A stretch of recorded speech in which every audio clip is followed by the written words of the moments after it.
प्रधानमंत्री मोदी का भौकाल अमेरिका में ऐसा कि बाइडेन भी घबरा गए दोस्तों। बाइडेन को ऐसा डर लगा, बाइडेन ऐसा सोचने लगे कि ऐसा ना हो कि प्रधानमंत्री मोदी अमेरिका के प्रधानमंत्री बन जाएं। दोस्तों, जब भारत के प्रधानमंत्री, हमारे हिंदू राष्ट्र के प्रधानमंत्री जब अमेरिका के एयरपोर्ट पर उतरा तो आप यकीन नहीं करेंगे, दौड़ते हुए अमेरिका के राष्ट्रपति बाइडेन दौड़ते हुए जहाज पर चढ़ने लगे। जहाज के अंदर सारे प्रोटोकॉल तोड़ के वो अंदर जाने लगे। देखिए दोस्तों, उनका जब वो मोदी को लेने के लिए पहुंचे, जब हमारे तेजस्वी शक्तिमान माननीय प्रधानमंत्री मोदी जी को रिसीव करने के लिए जब बाइडेन गए हैं उनके ही जहाज में, देखिए क्या हुआ था। भौकाल है मोदी का।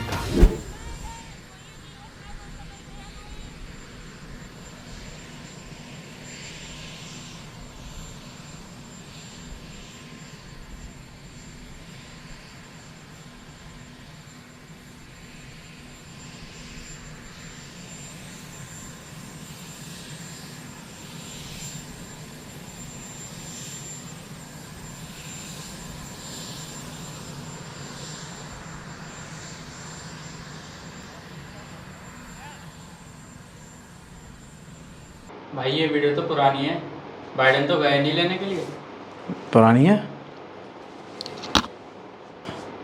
तू काय का एडिटर है फिर? काय का एडिटर है? उस पहले जब मोदी जी निकल रहे हैं ना, जब गेट से ऐसे निकल रहे हैं करके मोदी जी, वो वाला शॉट ले ले हैं और वहाँ कट लगा के बाइडेन को ऐसे चढ़ता हुआ दिखा। फिर उसके बाद मोदी ऐसे हाथ जोड़ेंगे, फिर बाइडेन को चढ़ता हुआ दिखा। बाइडेन गिरेंगे एकदम। कब गिरेंगे? जब हमारे प्रधानमंत्री सामने हो, तो आदमी की टांगे कांप गई। ये फिर हम चला देंगे, ठीक? एडिट का आएगा। अब आप ये देखिए कि राष्ट्रपति जो बाइडेन के लिए प्रधानमंत्री नरेंद्र मोदी इतने जरूरी क्यों हैं और वो मोदी के लिए इतने बेताब क्यों हैं। इसकी पहली वजह है अमेरिका और दुनिया में जो बाइडेन की घटती लोकप्रियता, और इस घटती लोकप्रियता के पीछे जो बाइडेन की 5 बड़ी नाकामियां हैं जो आप नोट कीजिए। गजब टू भी बात। तो देखा दोस्तों आपने, प्रधानमंत्री माननीय मोदी जी को बाइडेन खुद लेने के लिए पहुंचे थे और टांगे बाइडेन की ऐसे कांप रही थी सर्वशक्तिमान के आगे कि बताओ, भारत के प्रधानमंत्री मोदी का कदम इस देश की सरजमीन अमेरिका पर पड़ने वाला है। बाइडेन की टांगे इतनी कांप रही थी कि बाइडेन 3 बार गिर गए। विशेषज्ञों की माने तो वो बाइडेन या कोई एक बुजुर्ग आदमी नहीं गिर रहा था, मोदी के कदमों में सुपर पावर अमेरिका गिर रहा था। अरे बाबा, 50 लाख रुपए मेरे अकाउंट में आने चाहिए, पेटीएम आना चाहिए। पेटीएम नंबर दे दिया। हम मोदी जी को, भाजपा वालों को भेज दो मेरा पेटीएम। ये चल तो नहीं रहा। सलाम, नमस्ते, सत श्री अकाल। मैं हूं रजा और आप देख रहे हैं रजाग्राफी की नेशनल प्राइम टाइम रिपोर्ट, जिसके अंदर भारत से जुड़ी हुई तमाम ऐसी खबर मैं आपको दिखाता हूं जो असल में खबर होती है लेकिन आपको दिखाई नहीं जाती। दोस्तों, जो टाइटल पे आपने देखा है फर्जी मोदी भौकाल, वही चल रहा है। इससे साफ सुथरी लाइन नहीं हो सकती थी, क्योंकि पूरी पीआर टीम मोदी जी की यहां से साथ गई थी। यहां तक कि गोदी मीडिया के कुत्ते भी वहां गए थे। आपने तमाम कुत्तों को देखा होगा जो कल से लेकर अब तक लगातार सिर्फ टीवी पर बैठकर एक पार्टी का और एक चेहरे का प्रमोशन कर रहे हैं। जिन चैनलों की इतनी औकात नहीं है कि ये बोलकर दिखा दे भारत के वो प्रधानमंत्री, दुनिया का ऐसा प्रधानमंत्री, हमारे देश का पहला प्रधानमंत्री है जो अपने एक स्टेट को जलता हुआ छोड़कर विदेशी दौरे पर गया है किसी में दम बोलकर दिखाइए। है कोई गोदी मीडिया जो बोल के दिखाए कि प्रधानमंत्री हमारे मोदी जी एक स्टेट को जलता हुआ छोड़कर घूमने चले गए। अरे बड़ी बड़ी मीटिंगें छोटे छोटे हादसों में रद्द हो जाती है। यहाँ तो एक पूरा मणिपुर जल रहा है। मोदी जी से कोई पूछने वाला है हाथ जोड़कर कि मोदी जी ये सौतेलापन मणिपुर से क्यों है? वहाँ तो मुसलमान भी नहीं है भैया इतने, वहाँ तो कुकी और वो मैतेई समुदाय है, एक हिंदू और एक ईसाई समुदाय। लेकिन दोस्तों आइए फर्जी भौकाल जो क्रिएट किया गया है उसका पूरी तरह से पोस्टमार्टम शुरू करते हैं। दोस्तों क्या आपको ये बताया गया, जब मोदी जी वहाँ पहुँचने वाले हुए उससे पहले ही पूरे अमेरिका में मोदी के खिलाफ प्रदर्शन शुरू हो चुके थे।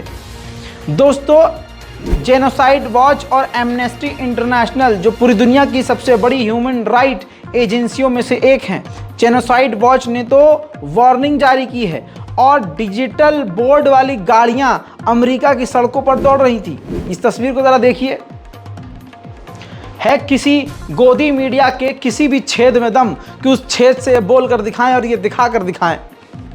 डिजिटल ट्रक अलर्ट जारी किया गया है जिसमें मोदी से सवाल किया जा रहा है कि क्यों जेनोसाइड वॉच वार्निंग दे रहा है कि आप ऐसा क्यों कर रहे हो। और बाइडन को भी बोला है कि बाइडन पूछे मोदी सरकार से कि माइनॉरिटीज़ को इतना परेशान और मुसलमानों का इतना दमन क्यों किया जा रहा है। इतना ही नहीं, अब ये लेटर हेड देखिए, लगभग 70 से 75 अमेरिकी नेताओं ने, अमेरिका की खबर है दोस्तों ये, कि 75 सांसद राष्ट्रपति बाइडन को चिट्ठी लिख चुके हैं और इस चिट्ठी में आप ये देखिए सबके सिग्नेचर भी होंगे। दोस्तों भारत में जिस प्रकार से माइनॉरिटीज़ को मारा जा रहा है, पत्रकारों को फर्जी गिरफ्तार किया जा रहा है, मोदी सरकार के समर्थन वाले गुंडे खुलेआम मुसलमानों का कत्लेआम कर रहे हैं और ईसाइयों को मार रहे हैं, माइनॉरिटीज़ को परेशान कर रहे हैं और मोदी सरकार उस पर जो चुप्पी साधे हुए है, ये तमाम 75 सांसदों ने बाइडन को चिट्ठी में लिखा है कि आप इस पर सवाल कीजिए और मोदी को सख्त वार्निंग दीजिए। दोस्तों ये सिग्नेचर आपको नज़र आ रहे हैं, 75 अमेरिकी सांसद का एक मुद्दे पर बाइडन को चिट्ठी लिखकर मोदी से सवाल करने को कहना, यह इतिहास का सबसे बड़ा अपमान है जो कि खुद मोदी सरकार की नीतियों की वजह से आज भारत का हो रहा है। बल्कि भारत का तो कम अपमान है, जो मोदी का फर्जी भौकाल है यहां साबित हो रहा है। उधर दोस्तों इल्हाम उमर अमेरिकी सांसद, उन्होंने तो क्लियर कट कह दिया है, उन्होंने कह दिया कि मैं मोदी का विरोध करूंगी, उनके स्पीच का विरोध करूंगी, बाइकआउट करूंगी, क्योंकि माइनॉरिटीज़ को दबा रहे हैं मोदी जी, क्योंकि जो दूसरे धर्म के लोग हैं उनको परेशान करने वाले लोगों को पसंद करते हैं मोदी, और जो गरीब और मुसलमान और दूसरे समुदाय के लोग हैं उनको नज़रअंदाज करते हैं मोदी। इल्हाम उमर ने कहा है। गोदी मीडिया लगातार मोदी जी की जय आपको दिखा रहा है, लेकिन क्या ये तस्वीर उसने दिखाई? सिर्फ मोदी से सवाल नहीं बल्कि पूरे न्यूयॉर्क में ट्रक घूम रहे हैं और देखिए जिसके अंदर उमर खालिद का भी सवाल है कि विदाउट ट्रायल के 1000 से ज़्यादा दिनों तक क्यों रखा है। हे जॉय, यानी जॉय बाइडन पूछें। और अगली तस्वीर देखिए, नमस्ते मोदी जी पीछे लिखा हुआ है और साइड में ट्रक पर क्या लिखा हुआ है, hashtag crime minister of India. कितनी बड़ी बात है। इधर देखिए अगली फोटो में, हे जॉय question, why was Modi banned from the USA from 2005 to 2014? Answer, for particularly serve violations of religious freedom, the only person ever to be denied a visa on these ground, hashtag crime minister of India. इतना ही नहीं, भारत में जो खिलाड़ी महिला सड़कों पर बैठी हैं अपनी इज्जत को दांव पर लगाकर, अपने करियर को दांव पर लगाकर, यहाँ भारत में उनके साथ कोई खड़ा नहीं हो रहा है, लेकिन अमेरिका में उन ट्रक पर आप देख सकते हैं कि बाइडन से कहा गया है कि आप महिलाओं के सम्मान, महिला खिलाड़ियों के साथ जो भारत में गलत काम हुआ है उस पर भी सवाल कीजिए। सवाल तो यही है दोस्तों, क्या ये चीज़ें आपको गोदी मीडिया ने दिखाई है? नहीं दिखाई है। तो ये जो कुछ भी दिखाया जा रहा है ये सब का सब फर्जी भौकाल है। दोस्तों क्या आपको पता है भारत के प्रधानमंत्री शक्तिमान जो पूरी दुनिया के महामंत्री हैं, जिनको कहा जाता है कि ओह विश्व गुरु है, जब वो अमेरिका पहुंचते हैं तो एयरपोर्ट पर लेने के लिए अमेरिका का कोई सेना का कमांडर नहीं है वहां मौजूद, बाइडेन नहीं है वहां मौजूद, कोई बड़ा अधिकारी मौजूद नहीं है, बल्कि कुछ भारतीय लोगों को ही भेज दिया जाता है, भारतीय मिनिस्टर्स को ही भेज दिया जाता है, जाओ लेके आओ उनको जरा यहाँ। अब दो तस्वीर आपकी स्क्रीन पर चल रही है। एक वो जब नेहरू गए थे अमेरिका, तो खुद उस वक्त का जो राष्ट्रपति था वो लेने आया था अपनी पूरी टीम के साथ जहाज के गेट तक, और इतनी भीड़ थी, यानी पूरी अमेरिका की सरकार वहां मौजूद थी। यानी अमेरिका के राष्ट्रपति जॉन कैनेडी खुद हवाई जहाज तक लेने के लिए आए थे। मोदी जी को अदना सरकारी बाबू लेने आते हैं। इसीलिए कहा जाता है कि बाप बाप होता है और बेटा बेटा। मानना होगा कि नेहरू इस देश का बाप है, जिसे आज मिटाने और गिराने की कोशिश की जा रही है। लेकिन तस्वीरें साफ बोल रही हैं कि फर्जी भौकाल किसका है और असली रौब किसका है। उधर गोदी मीडिया एलन मस्क की मीटिंग दिखा रहा है बार बार कि मोदी का फैन लिखना एलन मस्क, मोदी की जमकर तारीफ करी, लेकिन कोई ये नहीं बता रहा है और कोई ये नहीं समझना चाह रहा और कोई ये समझा भी नहीं रहा है कि एलन मस्क ने जो भी तारीफ करी वो इसलिए करी क्योंकि वो एक बिजनेसमैन है, वो प्रोडक्ट बेचना जानता है। भारत एक बड़ी मार्केट है, अगर भारत के खिलाफ उसने कुछ बोला तो आप जानते हैं संघियों का सबसे बड़ा प्लेटफॉर्म ट्विटर है। तो ट्विटर जब बंद हो जाएगा भारत में तो ट्विटर की अर्निंग खत्म हो जाएगी, बिजनेस ठप हो जाएगा। आप इस बात से भी सहमत हैं और जानते हैं कि ट्विटर को जब से एलन मस्क ने खरीदा है, ट्विटर बहुत नुकसान में चल रहा है। ऐसे में तो गरीबी में आटा गीला वाला बात हो जाएगा अगर मोदी से या भारत से पंगा ले लिया एलन मस्क ने। आप समझ रहे हैं? तो चापलूसी करना जरूरी था क्योंकि भारत में टेस्ला को भी लॉन्च करना था। बहुत आसान जबान में, इससे सिंपल तरीके से चीजें साफ सुथराई से कोई समझा नहीं सकता। मैं आपको समझा रहा हूं, यही हकीकत है।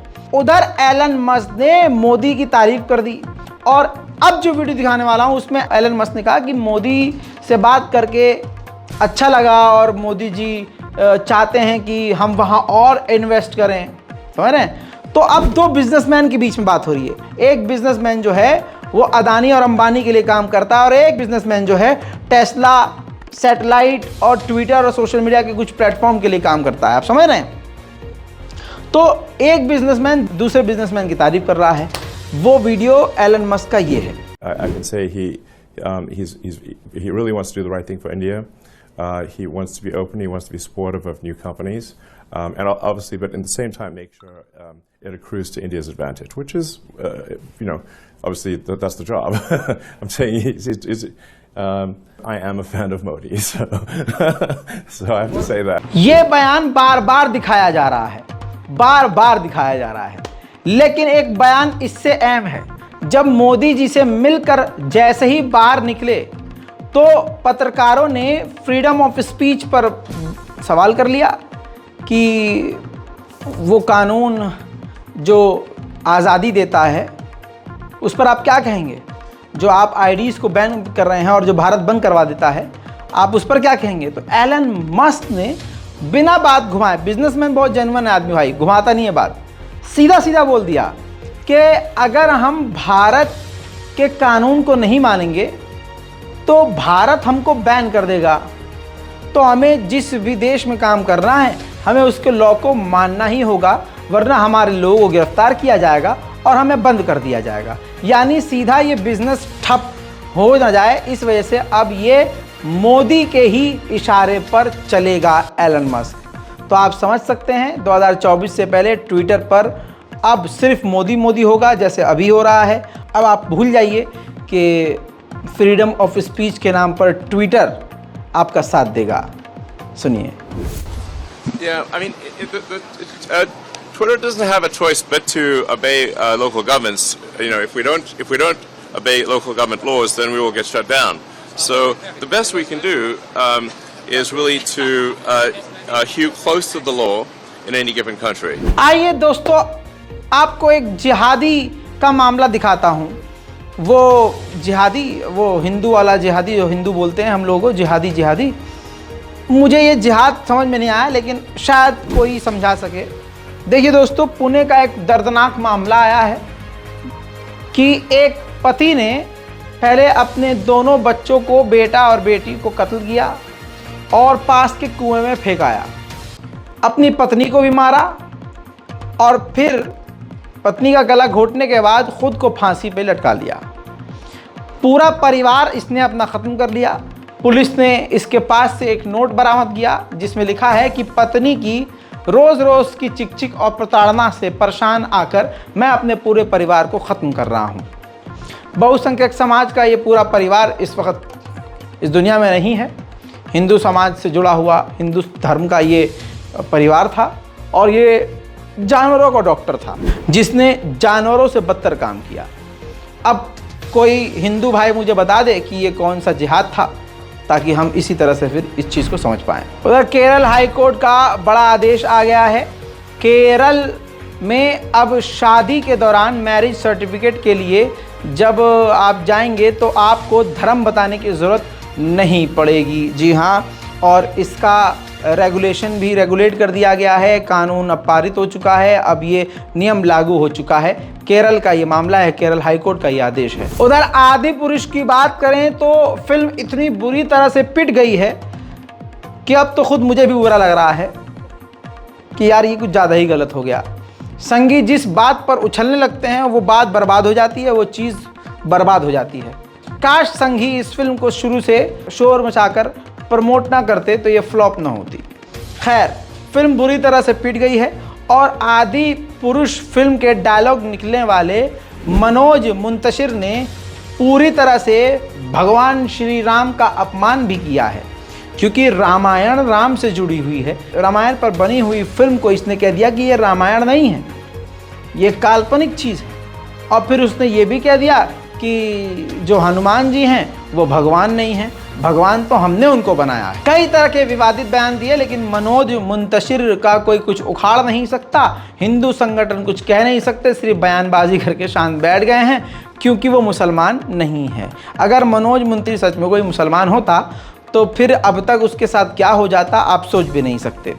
खैर दोस्तों, हालात इतने बिगड़ गए हैं मनोज मुंतशिर और उसके फिल्म मेकर्स के, जिसने ये फिल्म बनाई है आदिपुरुष, कि फिल्म के जो रेट हैं, टिकट हैं, जो वो हैं दाम जो है उसके घटा दिए गए हैं, क्योंकि अंतर्राष्ट्रीय लेवल पर भी ये फिल्म बुरी तरह से पिट गई है। नेपाल में भी ये बैन हो गई है, हिंदी फिल्में भी इस चक्कर में बैन हो गई है। साथ में दोस्तों, इस फिल्म से खुद हिंदू संगठन नाराज़ हैं। अब जाकर इस फिल्म के डायलॉग को तुरंत बदल दिया गया है। डायलॉग क्या, जिसमें वो तेरे बाप की वाला डायलॉग है, अब वो बाप से तेरी लंका पर आ गया है। जी हाँ, कि तेल तेरे बाप की जगह कर दिया है, तेल तेरी लंका का, कपड़ा तेरे लंका का, तो जलेगी भी तेरी लंका। बस बाप की जगह लंका कर दिया है और तू तड़ाक से तुम पर आ गए हैं। ये एक सीन में शॉट चेंज कर दिया और सारे हिंदू खामोश हो गए हैं। बहुत बढ़िया। योगी सरकार और मोदी सरकार की मानसिकता क्या है, आज मैं इस वीडियो में एक बड़ा सबूत देने वाला हूं और आप लोगों से गुजारिश है कि इस वीडियो को शेयर कीजिए ताकि इसी तरह से पूरी दुनिया की नज़र इस मुद्दों पर पड़े और मोदी सरकार के नंगेपन पर पड़े। संजय निषाद यूपी सरकार के मंत्री हैं, बड़े मंत्री हैं। उन्होंने मुसलमानों को धमकी दी है और सफ़ेद खून वाले मुसलमानों ने इसको बड़ी शांति से सुन लिया है। ना कोई एफआईआर हुई है, ना किसी ने नाराज़गी जताई है। सब के सब अपनी बिरयानी, रोटी, कोरमा, नहारी में बिजी हैं। आप समझिए क्या बयान दिया है। संजय निषाद ने कहा है, मुसलमानों को धमकी दी है कि रामनवमी से पहले अपनी मस्जिदों को हटा लें, वरना हमारे लोग मस्जिद को उठाकर गंगा में बहा देंगे। हमारा जो समाज करेगा ये सब काम तो हमें तो उनका साथ देना ही होगा। सुनिए पहले ये बयान। कि अगर अगले नवमी के दिन भगवान राम का जन्म हुआ था, 4 दिन बड़े थे निषाद राज, तो निषाद राज जो 4 दिन बड़े थे उस दिन भगवान निषाद राज का जन्म हुआ था। तो निषाद राज के जन्मोत्सव समारोह पर लाखों लाख आते हैं। अब उस समय इस बार जाएंगे, उन लोगों ने मन बना रखा समाज ने, कोई मस्जिद को अगर नहीं मुस्लिम हटाते हैं तो उसको उठा के गंगा में फेंक देंगे उन लोगों का कहना, और समाज अगर फेंकेगा तो समाज के साथ तो हमें खड़ा रहना पड़ेगा। ये हमारे पास। आप समझ रहे हैं, यानी जो इनके मन में है वो इन्होंने बोल दिया है हिंदू समाज को कि तुम जो मर्जी करना करो, जब तुम लोग करोगे तो हमें तुम्हारा साथ देना पड़ेगा। तो भारत के मुसलमानों से ये मेरी अपील है, हिंदुस्तान के किसी भी कोने में अगर कोई ये वीडियो देख रहा हो, उनसे मेरी अपील है कि ख़ुद को कैसे बचाना है ये सोच के रखें, अपने बेटे बेटियों बच्चों को कैसे बचाना है सोच के रखिए। घर के बाहर कैमरा लगवाइए। मस्जिद अगर संभाल नहीं सकते तो अपने हाथों से मस्जिद ख़त्म कर दीजिए, तोड़ दिए भाई, क्योंकि हैवान के हाथों से मस्जिद टूटे और उसका अपमान हो, बेहतर यही है आप ही मस्जिद में ताला लगा दो। अगर आप मस्जिद बचा नहीं सकते तो मस्जिद बनाओ नहीं। सीधी बात, बुरी लगेगी लेकिन हकीकत यही है। दोस्तों, हालात इतने बिगड़ गए हैं कि अब केंद्र मंत्री खुल्लम खुल्ला मस्जिद पर आ चुके हैं कि मस्जिद हटा दो वरना गंगा में बहा देंगे। मुसलमानों, अपने बच्चों को पढ़ाओ लिखाओ, बच्चों को सेल्फ डिफेंस सिखाओ, यूट्यूब और सोशल मीडिया का सही इस्तेमाल करो और सोशल मीडिया पर लिखना और बोलना शुरू करो। अब अंधभक्तों की और इस हिंदू संगठन और भगवाधारियों का मिजाज आपको बताता हूँ। ये शराब भी पीते हैं, मीट भी खाते हैं, ये गौमांस भी सब खाते हैं। ये इनकी सिर्फ नौटंकी है। अब बेंगलोर का एक मामला जिसमें राकेश गौड़ा नाम का एक आतंकवादी पहुंचता है सीधा बिरयानी के दुकान पर। बिरयानी की दुकान बंद हो रही थी, वो मुस्लिम दुकान थी, ऑब्वियसली वो दुकान बंद हो रही थी तो दुकानदार ने मना कर दिया कि बिरयानी नहीं मिल सकती, दुकान का टाइम ख़त्म हो चुका है। इस पर राकेश गौड़ा बुरी तरह से भड़क गया और उसने दुकानदार के साथ मारपीट करना शुरू कर दिया। फिर उसको जो सिखाया गया था मोदी सरकार के द्वारा कि किस तरह से मुसलमान को आपको टैकल करना है, तुरंत उसने सामने कलमा तैयबा जो लिखा हुआ था, ला इलाहा इल्लल्लाह मुहम्मदुर रसूलुल्लाह, उस पर हाथ मारा, उसको उतारा, उसकी बेहुरमती की, उसको फेंक दिया। और क्या कहा कि ये पाकिस्तान का झंडा है। जो भी अरबिक या कुछ ऐसी चीज़ इनको दिखती है, ये इतने डरपोक हैं कि भड़क जाते हैं, ओ पाकिस्तान। कलमा तैयबा का अपमान राकेश गौड़ा की तरफ से। देखिए,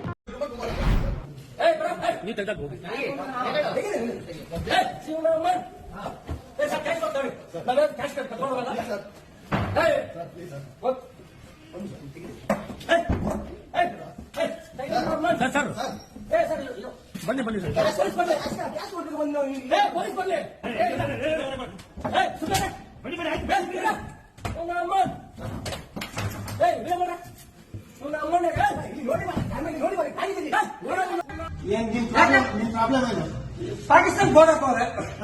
पाकिस्तान बड़ा कौन है? पाकिस्तान। मुसलमान और इस्लाम का अपमान करने वाला राकेश गौड़ा असल में एक नंबर का फिल इन द ब्लैंक्स। तू समझा? हाँ। नहीं, तू समझा नहीं।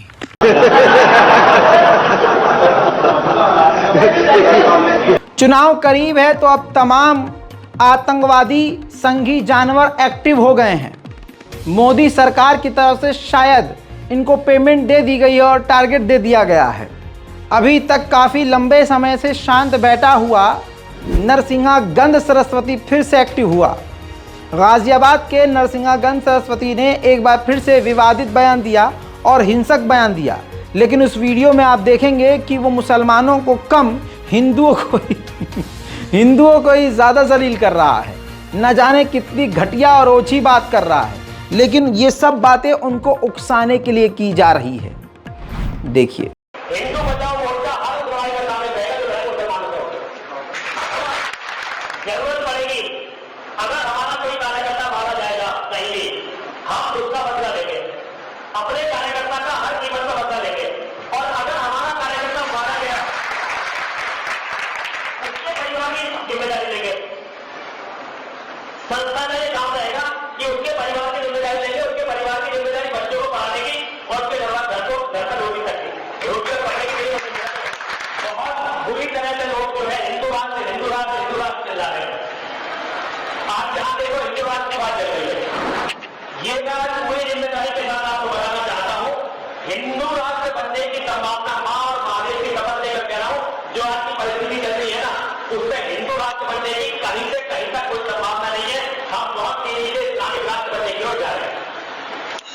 2019 में दोस्तों, गाजियाबाद की पुलिस ने अभी कोई कार्रवाई तो नहीं की है, लेकिन सोशल मीडिया पर वायरल होने के बाद ये देखिए रिप्लाई किया है गाजियाबाद की पुलिस ने कि हमने जो है कार्रवाई के निर्देश दे दिए हैं। लेकिन ये सिर्फ फर्जी चीज़ें होती हैं, ये सिर्फ ट्विटर पर लोगों को शांत करने के लिए पुलिस के द्वारा ट्वीट कर दिया जाता है, लेकिन ज़मीनी कोई कार्रवाई नहीं होती है।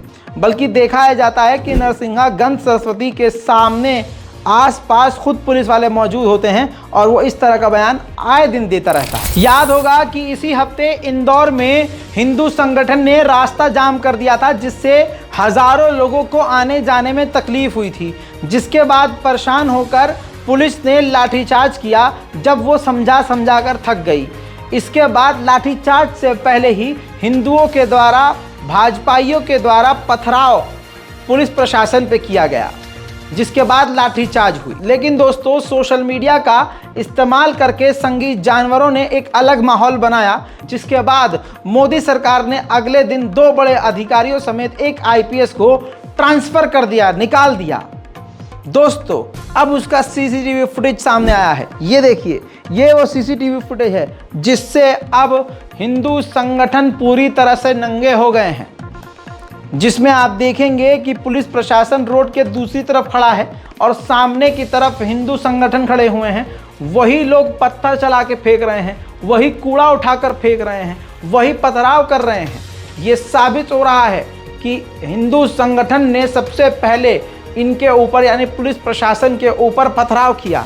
उसके बाद आप ये देखिए, खुलासा फर्ज की जो रिपोर्ट है, फ्रंट पर ही लिखा गया है सच्चाई के 2 वीडियो, जिसमें साफ नजर आ रहा है कि हिंदू संगठन, जी हाँ, मामला बजरंगियों पर लाठीचार्ज का बदल देंगे जांच की दिशा। दोस्तों, इसमें साफ अखबार ने लिखा है और तस्वीर भी दिखाई है कि किस प्रकार से हिंदू संगठन के द्वारा ही, बजरंग दल के द्वारा ही पुलिस कर्मियों पर, पुलिस बल पर पथराव किया गया। तो आज ये जो सोशल मीडिया पर कहते हैं कि पत्थर फेंकने वाले कौन हैं, एक बार फिर से साबित हो रहा है कि पत्थर फेंकने वाले कौन हैं। और मोदी सरकार क्या अब उन अधिकारियों को जिनको भगा दिया गया है, सस्पेंड कर दिया गया है या ट्रांसफ़र कर दिया गया है, क्या उनको वापस बहाल करेंगे? नहीं करेंगे, क्योंकि हिंदू संगठन नाराज़ हो जाएंगे। मुसलमान लड़कियों को हिंदू और हिंदू संगठनों से दूर रहने की गुजारिश है। आपका जो साथी राहुल, प्रीतम, दीपक, ये जो हैं, ये अभी जो आपके कॉलेज में हैं और आपको लगता है कि नहीं ये वैसा नहीं है, ये वैसा कब हो जाएगा आपको पता नहीं चलेगा। देखिए, मैं आपको ये नहीं कह रहा हूँ कि मोहब्बत गलत है, बल्कि मैं ये कहूँगा कि मोहब्बत करनी है तो अपने इस्लाम के, अपने मजहबी दायरे में रहकर कीजिए। कोई पसंद आ रहा है तो इतनी औकात रखिए कि ऐसे इंसान को पसंद कीजिए कि जिसकी ये औकात हो कि वो बिना गलत रास्ता अपनाए आपको निकाह करके घर से ले जाए। और कम से कम आप इस्लाम के दायरे में ही रहिए। किसी गैर इस्लामी के पास आप जाएंगी तो आपके साथ पता है क्या होगा? चलिए अभी पता चल जाएगा। दोस्तों, हिंदू संगठन भगवा लैब ट्रैप को प्रमोट कर रहे हैं। हिंदू बेरोजगार लौंडों को ऊपर से पैसा दे रहे हैं। कोई 11,000 का ऐलान करता है कि हम लड़कों को, हिंदू लड़कों को 11,000 रुपये देंगे, जो लड़की भगा के लाएगा, लड़की कन्वर्ट करेगा और मुस्लिम लड़की से शादी करेगा। कोई लाख का ऐलान कर रहा है कि लाख रुपए देंगे, और कोई सिर्फ माहौल ख़राब करने के लिए कहता है कि मुल्लियों और बुल्लियों को ये करो और वो करो। मैं जुमले इस्तेमाल नहीं करना चाहता, वो माफ़ कीजिएगा, परिवार देखता है। तो अगर आपकी जवान बेटी है जो स्कूल या कॉलेज में जाती है या फिर जॉब करने जाती है, ऐसे तमाम माँ बाप से मेरी गुजारिश है, अपनी बेटियों को नेशनल प्राइम टाइम वीडियो ज़रूर देखने को कहें। कहो कि तुम 24 घंटे आलतू फालतू की चीज़ें देखने में व्यर्थ कर देती हो। रज़ाग्राफ़ी की ये रिपोर्ट देखने से तुम्हारी दिमाग की नसें खुलेंगी, समझदारी आएगी, समाज में क्या चल रहा है पता चलेगा, कुछ गलत आसपास होता दिखेगा तो कान खड़े रहेंगे। तुम्हारे साथ अकेले में भी किसी ने कुछ गलत करने की कोशिश की तो उससे पहले ही तुम्हें एहसास हो जाएगा कि हाँ, रज़ा भाई ने एक वारदात ये बताई थी। ऐसा भी हो सकता है क्योंकि यही चल रहा है, और रज़ाग्राफ़ी आपको वही बताता है जो समाज में चल रहा होता है। ऐसे ही नहीं मोदी सरकार परेशान है हमारे चैनल से, इसलिए कह रहा हूँ कि हमारा साथ दीजिए अपने घर पर, और तमाम लोगों पर, खासकर महिलाओं को, लड़कियों को ये वीडियो को ज़रूर दिखाइए, क्योंकि भले ही उनको कुछ चीज़ें बोरिंग लगेंगी, क्योंकि उनको पाकिस्तानी टीवी सीरियल पसंद हैं, बिग बॉस पसंद है, घर के अंदर के सारी चुगलबाजी वाली चीज़ें सब पसंद है उन्हें, रील देखना पसंद है, कॉमेडी देखना पसंद है, लेकिन ऐसी कोई चीज़ देखना आपकी बेटी को पसंद नहीं है, आपके बेटे को पसंद नहीं है जिससे उनको फ़ायदा हो। रज़ाग्राफ़ी वही काम करता है जिससे आपको और आपके बच्चों को फ़ायदा हो। लड़कियों सुनो, अलीगढ़ की घटना है। जिन के अभी हिंदू दोस्त हैं ना, या उनके साथ रिलेशनशिप में हैं, सुनो इस बात को। अलीगढ़ में एक नाबालिग लड़की को हिंदू लड़का फंसा लेता है और भगा ले जाता है। लड़की के घर वालों ने कंप्लेंट करी, लड़की नाबालिग थी तो जैसे तैसे उसको वापस लाया गया। लड़की बालिग हुई, सवार भूत जो इश्क का था वो उतरा नहीं, और हिंदू संगठन की मदद के ज़रिए वो लड़का आता है, लड़की को ले जाता है, उससे शादी करता है। 4 साल बाद अचानक से लड़की की माँ के घर पुलिस आती है और कहती है कि आपकी बेटी की लाश मिली है, चल के पहचान कर लीजिए। मुर्दा घर में जाकर लड़की की माँ अपनी बेटी की लाश को देखकर जैसे ही चीख कर रोती है तो अलीगढ़ की पुलिस उसे धमका देती है, माँ को कहती है चीख के रो क्यों रही हो तुम, बंद होना है क्या। मुसलमानों का हाल यही है, मारा जा रहा है, जिस्म पे जख्म दिया जा रहा है और मुंह बंद किया जा रहा है कि तुम रोना भी नहीं। अल्लाह अकबर। ये यजीदियों की सरकार है, यजीद की नस्ल की सरकार है दोस्तों। करबला में इमाम हुसैन को कत्ल कर दिया गया और उनके साथ उनके 72 साथियों को कत्ल कर दिया गया, और कत्ल करने के बाद जो 72 लोग शहीद हो गए उनके घर की औरतों को रोने नहीं दिया गया। जब कोई रोता था चाबुक और कोड़े मारे जाते थे। ऐसे ही अब यहाँ किया जा रहा है। अलीगढ़ की पुलिस बहुत बढ़िया भाई। सुनिए माँ का बयान। मृत्यु जो हुई है ये कौन है आपकी? ये बेटी है हमारी। क्या हुआ इनके साथ में वारदात? इसको मारी गई है हत्या करके, और ये इसे छील घर पहुंचा दिए। फिर पुलिस वालों ने हमें पता दिया तो हमें वहाँ ले गए और हमसे हमें चिल्ला रहे, हम रो रहे थे तो ये काय को रो रही है, तुम बंद हो जाओगी, तुम रो मत ना, तुम बंद हो जाओगी। और हमारे घर पे फिर हमें जबरदस्ती से लाश को सौंपी गई है कि ले जाओ अपने घर पे। आपकी बेटी आपके पास कब से नहीं रह रही? 4 साल हो गई। 4 साल से नहीं रही। किसके साथ रह रही? 4 साल हो गई, दीपक के साथ। दीपक के साथ। क्या इन्होंने शादी करी थी क्या? हाँ शादी कर ली इन्होंने, खूब डुलाता घुमाता यहीं पे ही, फिर बीच में आकर मारे लगावे, सड़कों पर फजीते हो गए इसके। अब ये मार कर डाल दिए। किसने मार? दीपक ने।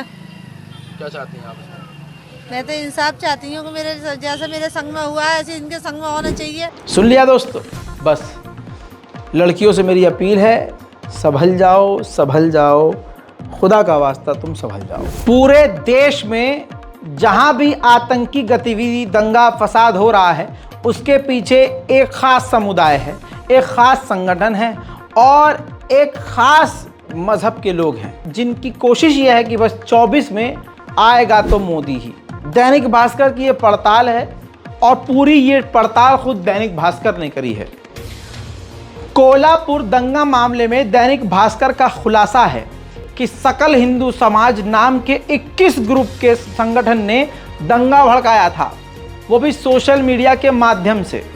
इसमें पराग फडणवीस की जो आवाज़ सुनाई देगी आपको, अभी मैं सुनाऊंगा, हिंदू संगठन का वो नेता है, उसने बताया है दैनिक भास्कर को कि ये सब कुछ 21 हिंदू संगठन के व्हाट्सएप ग्रुप, एक सिंगल व्हाट्सएप ग्रुप के जरिए जो है आह्वान किया गया, जिससे वहां पर सब कुछ हुआ। सुनिए जरा सी बात। उस वक्त विश्व हिंदू परिषद बजरंग दल ने आह्वान नहीं किया था, लेकिन हम लोग हिंदू समाज के साथ खड़े हुए थे। कोल्हापुर बंद का जो आह्वान किया था वो सकल हिंदू समाज की तरफ से ही हुआ था। उनके पास पहुंचने से पहले ये सब पुलिस का जो नॉन कोऑपरेशन था वो सब जगह पहुंच गया था, और उसमें कोल्हापुर बंद ने तड़के का काम कर दिया। पुलिस ये बताने का कोशिश कर रही है कि ये पहले से ये प्री प्लान था, तो पुलिस इन्वेस्टिगेट करके ये बताए कि कौन से संगठन या कौन। दोस्तों ज्यादा सुना नहीं सकता, लेकिन बता सारी बात चुका हूं आपको। सुरेश चक्रवाणे से लेकर कई सारे हिंदू संगठन के नेता लगातार कश्मीर से लेकर कन्याकुमारी तक घूम घूम कर हिंदू राष्ट्र के नाम पर हिंदुओं को भड़का रहे हैं, लव जिहाद के नाम पर हिंदुओं को भड़का रहे हैं, और ये सब की सब फर्जी चीजें साबित हो रही हैं। फंसता कौन है? बेचारा एक सीधा साधा हिंदू जो इनकी बातों में आके भड़क जाता है और गलत कदम उठा लेता है। इसलिए हिंदू भाइयों से भी अपील है कि देश में नफरत की तरफ नहीं, मोहब्बत की तरफ खड़े हों, क्योंकि हिंदुत्व नफरत का नाम नहीं है, मोहब्बत का नाम है। तो मोहब्बत कीजिए, नफरत नहीं। मोहब्बत से सिर्फ राक्षसों को नफरत हो सकती है। तो अपने गरीबान में झांकिए कि आप राक्षस तो नहीं है ना, तो फिर मोहब्बत कीजिए। इसी बात के साथ अंत करता हूँ इस रिपोर्ट को शेयर कीजिए, चैनल को सब्सक्राइब कीजिए, ताकि पूरे भारत की बड़ी बड़ी खबरें आपसे मिस ना हो। जय हिंद।